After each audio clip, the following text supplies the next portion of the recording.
नमस्कार, मैं हूं जयदीप। आप देख रहे हैं इंडिया.com। नेपाल में जेनजी प्रोटेस्ट का आज तीसरा दिन है और इस वक्त वहां भारी उथल पुथल का दौर है पूरे नेपाल में। और कल रात 10 बजे के बाद नेपाली सेना ने पूरे देश की सत्ता को अपने कंट्रोल में ले लिया है।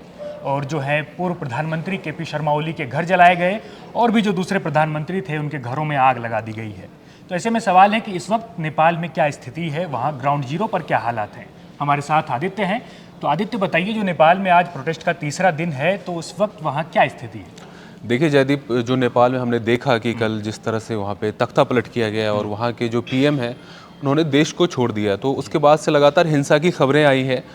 और ख़ास बात क्या है कि जो हिंसा की शुरुआत हुई और जिस तरह से प्रोटेस्ट हुआ, तो जेनजी प्रोटेस्ट था और इसमें कई सारे जो संगठन थे जैसे जेनजी नेपाल, हामी नेपाल, इनके एक कॉज थे कि वहाँ भ्रष्टाचार के मामले बहुत ज़्यादा बढ़ गए। सोशल मीडिया को लेकर भी एक था यूथ में, हालांकि मेन वजह वो नहीं थी।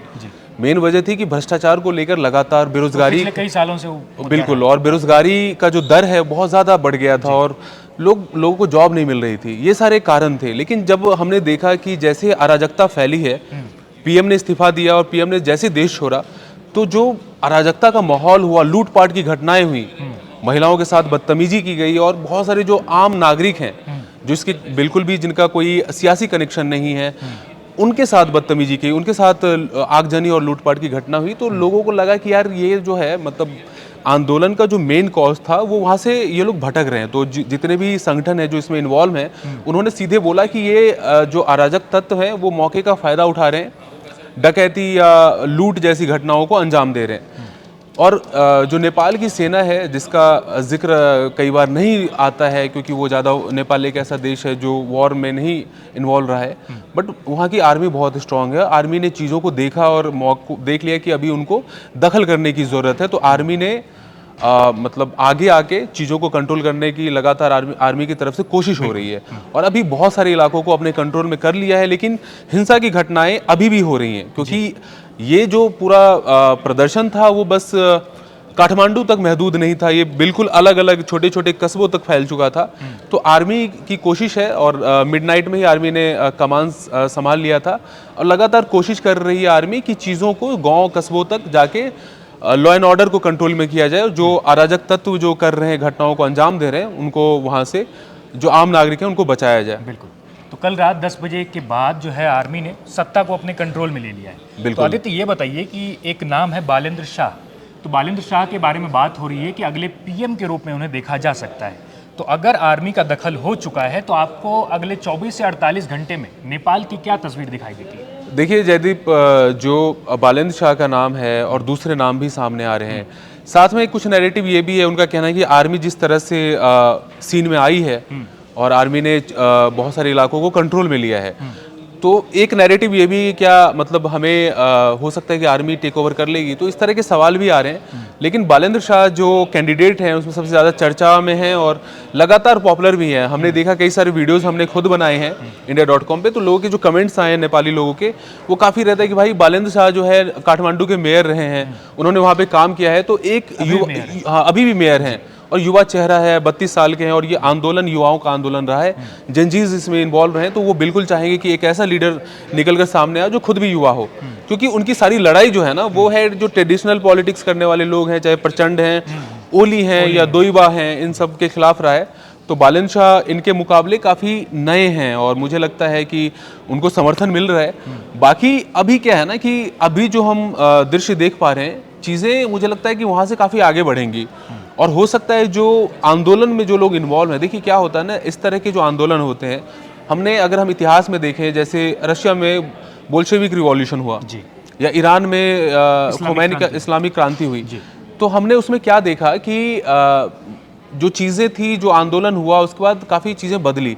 जैसे लीडर, एक पॉपुलर लीडर आता है, फिर वो चीज़ों को टेक ओवर करता है।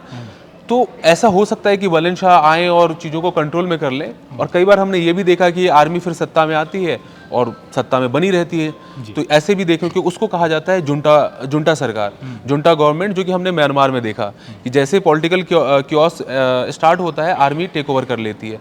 तो ये भी हो सकता है, पाकिस्तान में अक्सर हमने देखा है। तो अभी क्या है ना कि संभावनाएं, जितने भी जो जिन चांसेस पे हमने बात की, सभी की संभावनाएं हैं।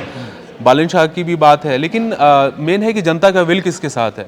एंड ऑफ द डे वो मैटर करेगा, क्योंकि आप आर्मी वाले भी कंट्रोल तभी कर पाएंगे जब जनता उनको सपोर्ट करेगी। बालन शाह तभी पीएम बनेंगे जब जब जब जनता का समर्थन रहेगा, उनको जो संगठन है, जो इन्वॉल्व है, उनका समर्थन रहेगा।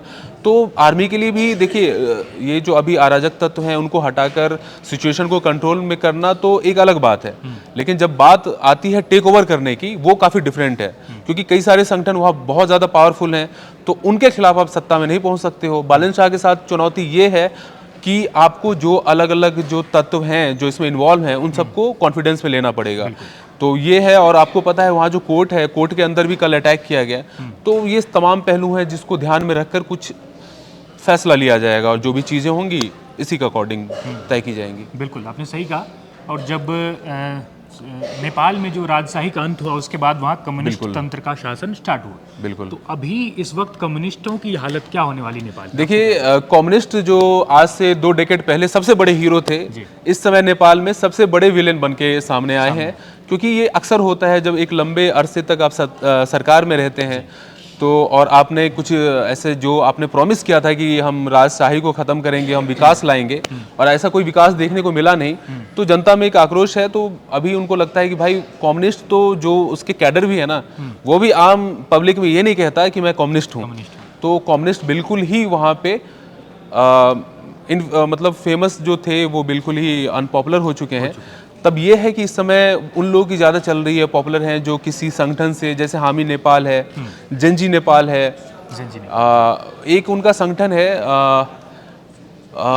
विकसित नेपाल, उनका भी काफ़ी ज़्यादा इन्वॉल्वमेंट रहा है। तो ये सब जो है ना, इनका क्या फैसला आता है वो काफ़ी मायने रखेगा, क्योंकि अगर कल मैंने एक खबर पढ़ी थी कि हामी नेपाल का कहीं ना कहीं समर्थन है बालेंद्र शाह को। तो बालन शाह को हामी नेपाल का अगर समर्थन है, तो दूसरे संगठन का समर्थन है कि नहीं, इन सारी चीज़ों पे देखना पड़ेगा। वामपंथी तो बिल्कुल ही वहाँ पे आप समझ लीजिए कि अप्रासंगिक हो गए हैं, फिलहाल वो 2 डेकेड तक कहीं दिखने वाले नहीं। बिल्कुल, आपने सही कहा कि बालेंद्र शाह को समर्थन जरूरी है अगर उन्हें नेपाल का नया प्रधानमंत्री बनना है। फिलहाल जो सोशल मीडिया पोस्ट के जरिए कई युवा जो है नेपाल के, वो शेयर कर रहे हैं कि बालेंद्र शाह को आगे आना चाहिए और देश की सत्ता की कमान संभालनी चाहिए। लेकिन अगले 24 से 48 घंटे में बिल्कुल तस्वीर साफ हो सकती है कि नेपाल में आगे क्या होगा, नेपाल की सत्ता में कौन काबिज होगा, और इस पर जो भी अपडेट आएगा हम आप तक लगातार पहुंचाएंगे। तब तक के लिए बने रहिए इंडिया.com के साथ। धन्यवाद।